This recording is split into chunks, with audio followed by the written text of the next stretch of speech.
Good morning everyone, welcome back to Akiya classes. आज हमारी quick summary series की second class रहेगी, that is class 6 का chapter number 2 components of food.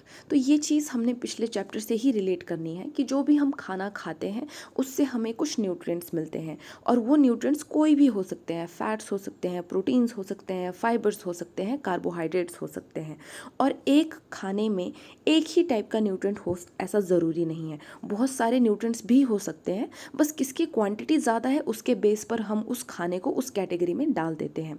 तो food जो है उससे हमें न्यूट्रिएंट्स मिलते हैं, और न्यूट्रिएंट्स हो सकते हैं आपके carbohydrates, proteins, fats, vitamins, minerals, dietary fibres और पानी भी। ठीक है, तो हमें खाने से ये सब चीज़ें मिलती हैं। और कार्बोहाइड्रेट्स भी आगे फर्दर बहुत अलग अलग टाइप्स के हैं, बट हम मेनली शुगर्स और स्टार्च की ही बात करते हैं। अब आपने किसी खाने में कौन सी चीज़ है वो कैसे पता करनी है, उसके लिए हम कुछ टेस्ट्स करते हैं। और जैसे कि मैंने बताया पहले कि एक खाने में हो सकता है एक से ज़्यादा न्यूट्रिएंट्स हो, तो वो एक से ज़्यादा टेस्ट भी दे सकता है। ठीक है, तो पहले हम करेंगे टेस्ट फॉर कार्बोहाइड्रेट्स, यानी कि शुगर या स्टार्च है या नहीं। इसलिए हम स्टार्च की प्रेजेंस को चेक करते हैं और फूड आइटम लेते हैं, उसको हम छोटे छोटे पीसीस में तोड़ देते हैं, उसमें हम 2 to 3 drops of dilute iodine solution डालेंगे। और अगर ये सारा मिक्सचर ब्लूइश ब्लैक कलर का हो जाता है तो मतलब स्टार्च प्रेजेंट है, यानी कि आपके कार्बोहाइड्रेट्स प्रेजेंट है। नेक्स्ट है प्रोटीन के लिए टेस्ट, उसमें हम फूड आइटम को पाउडर बनाकर एक पेस्ट की फॉर्म में डालेंगे टेस्ट ट्यूब में, और उसमें 10 ड्रॉप्स ऑफ वाटर डालेंगे, 2 ड्रॉप्स ऑफ कॉपर सल्फेट डालेंगे और 10 ड्रॉप्स ऑफ सोडियम हाइड्रोक्साइड डालेंगे। सोडियम हाइड्रोक्साइड का कॉमन नेम कास्टिक सोडा भी है। ये बहुत इंपॉर्टेंट है, इसको याद रखना है। और इसको अच्छे से शेक करेंगे पूरे मिक्सचर को, और आफ्टर अ फ्यू मिनट्स अगर आपको वायलेट कलर दिख जाए that means protein is present. फिर नेक्स्ट आता है टेस्ट फॉर फैट्स। ये बहुत ही सिंपल टेस्ट होता है। इसमें आपने किसी भी फूड को पीस ऑफ पेपर के बीच में रखकर क्रश कर देना है, अगर ऑयली स्टेन आ गया दैट मीन्स फैट्स प्रेजेंट है। नेक्स्ट आता है फंक्शंस ऑफ न्यूट्रिएंट्स। अब ये न्यूट्रिएंट्स हमारी बॉडी में काम क्या क्या करते हैं, किस लिए इनकी ज़रूरत पड़ती है, क्यों हमें खाना पड़ रहा है इन्हें। First is vitamins. वाइटामिन्स हमारी बॉडी को प्रोटेक्ट करते हैं डिजीज़ के अगेंस्ट और हमारी बॉडी को हेल्दी रखते हैं। प्रोटीन्स हमारी बॉडी बिल्डिंग में, ग्रोथ में, रिपेयर में हेल्प करते हैं। और फैट्स एनर्जी प्रोवाइड करते हैं, और यहाँ तक कि ये कार्बोहाइड्रेट से भी ज़्यादा एनर्जी प्रोवाइड करते हैं। और कार्बोहाइड्रेट्स भी एनर्जी गिविंग फूड है, बट ये instant energy giving food nutrients में आते हैं। आपने देखा होगा कभी अगर लो बीपी हो जाए तो एकदम से कोई शुगरी चीज़ दी जाती है, कार्बोहाइड्रेट रिच चीज़ दे दी जाती है, क्योंकि ये इंस्टेंटली एनर्जी प्रोवाइड करते हैं। Next is sources of nutrients की अब ये जो न्यूट्रिएंट्स ये हमें मिलते कहाँ से हैं। पहला है कार्बोहाइड्रेट्स। तो कार्बोहाइड्रेट्स हमें मिलते हैं पोटैटोज से, स्वीट पोटैटो से, व्हीट से, राइस से, bajra, sugar cane, papaya, melons, mango, maize, जहाँ भी आप देखो आपको कार्बोहाइड्रेट्स मिलेंगे ही मिलेंगे। ठीक है, तो ये कुछ सोर्सेज हैं आपके। जैसे कार्बोहाइड्रेट्स के लिए हमने बात की, तो कार्बोहाइड्रेट्स हमें यहाँ पे इस वाले पिक्चर में आपको दिखेगा कि कार्बोहाइड्रेट्स के सोर्सेज मिलेंगे। नेक्स्ट हम बात करेंगे कि ठीक है कार्बोहाइड्रेट्स के बारे में पता चल गया, अब फैट्स कहाँ कहाँ से मिलते हैं। फैट्स के 2 सोर्सेज हो सकते हैं, plant sources and animal sources. Plant sources में आपके नट्स आ गए, तिल आ गए, ओट्स आ गए, और भी बहुत सारी चीज़ें। और एनिमल सोर्सेज में eggs, meat, fish, ghee, milk, butter, cream etcetera. Proteins, वैसे ही प्रोटीन्स भी हमें प्लांट सोर्सेज और एनिमल सोर्सेज से मिलते हैं। प्लांट सोर्सेज में आ गए आपके सोयाबीन, तुअर दाल, बीन्स, पीज, ग्राम्स, मूंग। ठीक है, और एनिमल सोर्सेज में आ गए meat, fish, paneer, milk, eggs etcetera. जैसे कि आप यहाँ देख सकते हो हमारे जो फैट्स मिलता है, हमें फैट मिलेगा हमें ये ऑयल जो हमने यहाँ पर बना इमेज में दिखा रखी है, इनसे, नट्स से, तिल से और ग्राउंड नट से। और फिर अगर एनिमल सोर्सेज की बात करें तो ये हैं आपके animal sources, meat, fish, egg, butter, cream. ठीक है, और जो नीचे हैं हमारे ये प्रोटीन सोर्सेज हैं, ग्राम्स, मूंग, तुअर दाल, बीन्स, पीस, ये आपके प्लांट सोर्सेज ऑफ प्रोटीन्स आ गए। और इस वाले इमेज में आपके एनिमल सोर्सेज ऑफ प्रोटीन्स आ गए, that is meat, fish, paneer and eggs. ठीक है, अब हम आगे बढ़ते हैं कि अब वाइटामिन्स हमें कहाँ कहाँ से मिलेंगे, क्योंकि वाइटामिन्स बहुत इंपॉर्टेंट है हमारी बॉडी के लिए। और हमारी बॉडी में इन टोटल हमारे पास 6 टाइप के वाइटामिन्स होते हैं, ABCDEK। ठीक है, ए से लेकर ई तक एंड फाइनली के वाइटामिन, तो ABCDE एंड के। और ये सारे वाइटामिन्स आगे फर्दर छोटे छोटे पार्ट्स में डिवाइडेड भी हैं, जैसे B1 हो गया, B2, B3, B3, B6, B9, B12, ठीक है। तो इनको आगे भी डिवाइड किया जाता है, बट हम यहाँ पर जनरल स्टडी करेंगे। तो vitamin A, B, C, D, E, K में से आपको ये याद रखना चाहिए कि B और C वाटर सॉल्युबल होते हैं और इसलिए वो बॉडी में स्टोर नहीं होते हैं, ठीक है। और A, D, E, K जिसको हम अटैक से याद रखते हैं, अटैक से रिलेट करके, ये फैट सॉल्युबल होते हैं और stored in body. Next is in ये किस में मदद करेंगे और ये हमें मिलेंगे कहाँ से। तो विटामिन ए ज़रूरी है हमारी हेल्दी स्किन के लिए और हेल्दी आइज़ के लिए, और सोर्सेज हैं इसके papaya, carrots, mangoes, tomato etcetera. फिर हम बात करेंगे विटामिन बी की। एनर्जी प्रोडक्शन में मदद करता है, आरबीसी फॉर्मेशन में मदद करता है, ब्रेन और नर्वस सिस्टम के लिए बहुत इंपॉर्टेंट है। सोर्सेज हैं इसके meat, fish, poultry, egg, dairy, leafy greens, vegetables, nuts हो गए, सीड्स हो गए और फ्रूट्स में मिलेगा। विटामिन सी हमारी इम्यूनिटी के लिए बहुत इंपॉर्टेंट है और सोर्सेज हैं इसके orange, tomato, guava, green chilli, lemon, आंवला एट्सेट्रा। फिर हम बात करेंगे विटामिन डी की। ये हेल्प करता है बॉडी को कैल्शियम यूज़ करने में बोन्स और टीथ के लिए। तो बोन्स और टीथ में कैल्शियम अगर चाहिए तो उसके लिए हमें विटामिन डी की ज़रूरत पड़ती है।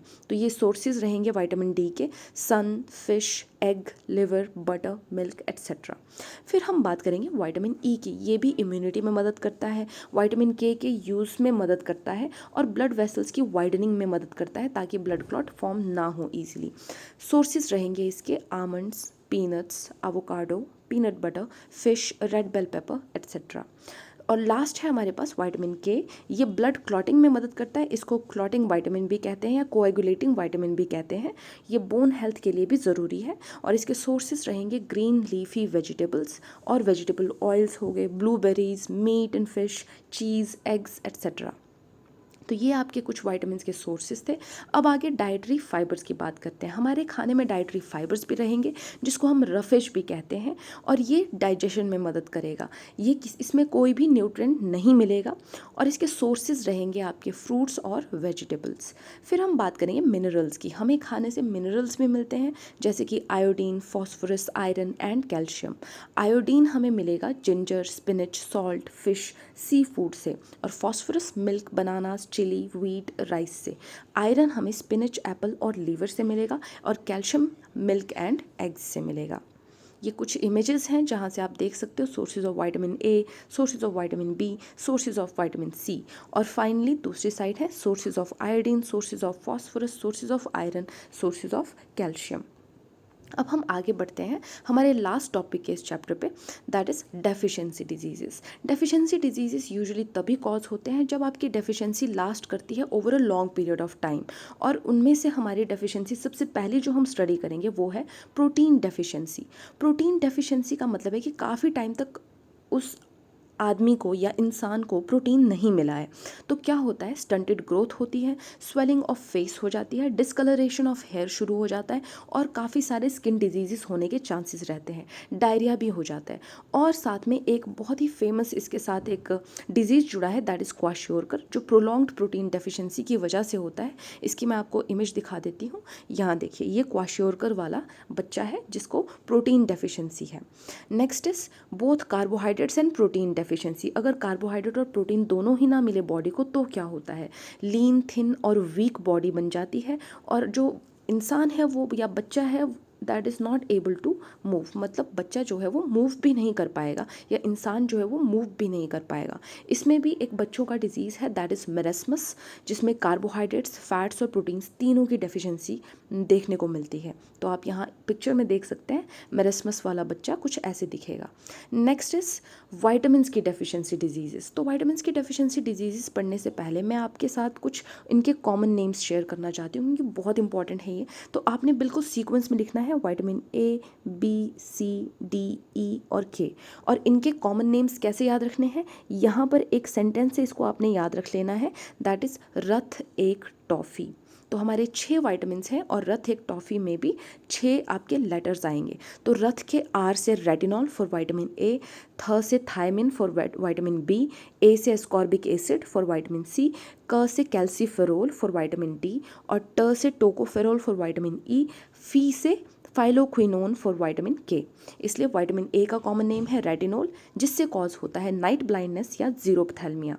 ठीक है। Next is vitamin B, common name thiamine, इससे होता है बेरी डिजीज़ जिसमें मसल्स वीक हो जाती हैं।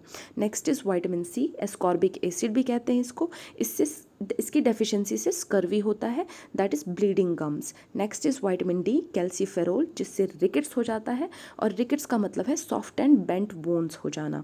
नेक्स्ट इज़ वाइटामिन ई, जिसको हम टोकोफेरोल भी कहते हैं, और इसका डेफिशिएंसी डिजीज़ है इनफर्टिलिटी। और लास्ट है हमारे पास वाइटामिन के, जिसको हम फाइलोक्विनोन भी कहते हैं, और इसका डेफिशिएंसी डिजीज़ है हीमोफीलिया, जिसमें अगर कट लग जाए, इंजरी हो जाए तो ब्लीडिंग कंटिन्यूसली चलती रहती है। नेक्स्ट हमारे हैं डेफिशिएंसी ऑफ मिनरल्स। तो मिनरल्स की डेफिशिएंसी से भी कुछ चीज़ें होती हैं। फॉर एग्जांपल अगर कैल्शियम की डेफिशिएंसी हो जाए तो बोन एंड टूथ डिके हो जाता है। नेक्स्ट इज़ आयोडीन, आयोडीन के डेफिशिएंसी से गॉइटर हो जाता है। गॉइटर का मतलब है थायराइड ग्लैंड जो आपका दिखेगा नेक में, वो स्वोलन दिखेगा। और नेक्स्ट इज़ बच्चों में अगर आयोडीन की कमी हो जाए तो मेंटल डिसेबिलिटी भी देखने को मिलती है। नेक्स्ट इज़ आयरन, आयरन की कमी से अनीमिया होता है, जिसके द्वारा वीकनेस लगती है बॉडी में, आपको वीकनेस फील हो जाएगी। सो ये था आपका chapter number 2 components of food. I hope आपको ये वाली वीडियो पसंद आई हो। कुछ भी आपके अगर सजेशंस रहते हैं, कोई टॉपिक आप चाहते हो कि मैं कवर करूं, तो आप मुझे कमेंट सेक्शन में लिख कर भेज सकते हैं। Thank you so much for watching and I will see you in the next class.